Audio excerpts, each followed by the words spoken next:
You've been on the cutting edge of AI in healthcare way before many others were even focusing on it as a concept. But I think, Unity, the best way to describe is really we're very, I would say, strongly claiming that clinical reasoning space right now. Back in the days, we were building an engine, but without a car frame, it didn't make sense. Now, today, there are a lot of frames and people are looking for the best engine. So we're that engine today, claiming that real medical necessity, clinical reasoning that learns and really responds quick.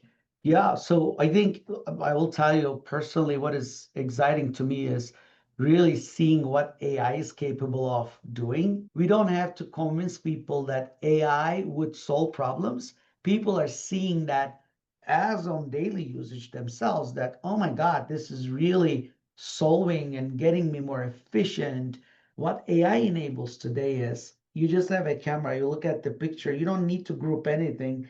Take this piece and take that piece in this order. How do I know it? Because system already has done millions of it. It can process quickly and tell you which one to pick up.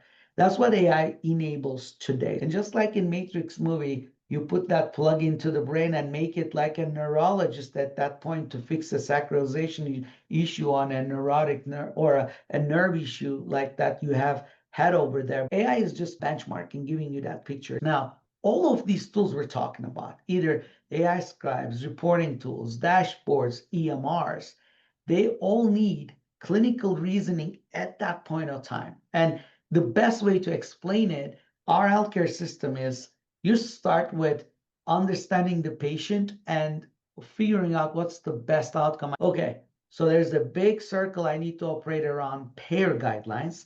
There's a smaller circle which requires me follow-up protocols.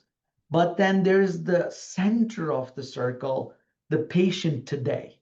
What happened yesterday, what medications and complications. It's a very complex way of giving an opportunity to a provider to make a decision, what tools you can offer, but you cannot reason without having a brain in the background. Now, doctors are great, but they cannot operate 300 million formulas and pattern recognition in a second.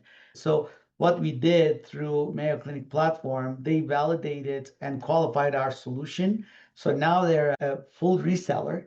So they're actually, if you go to their Mayo Clinic Platform website, opioid use predictive model is a fully white label solution, just like an Apple and Google app you would get and download with no issues. So I can, as a hospital system, turn on that feature and it will give me immediately an opioid risk for a patient. So when I'm doing a prescription for a patient, it gives me the risk factors that I might not be aware of. That's The clinician knows at the point of care, hey, this issue I wasn't aware of means I should do X instead of Y.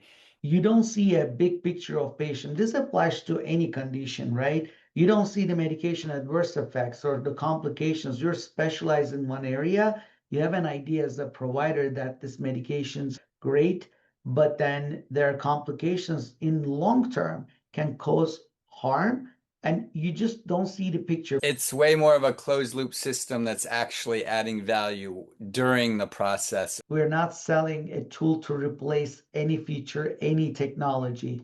We're not replacing systems, people, or workflows. We optimize them. You're not changing the workflow, you're optimizing it. You're not Yep. taking over the clinician's job, you're optimizing them, empowering them. You're not changing how the patient interacts, you're actually just giving them a better outcome and better experience.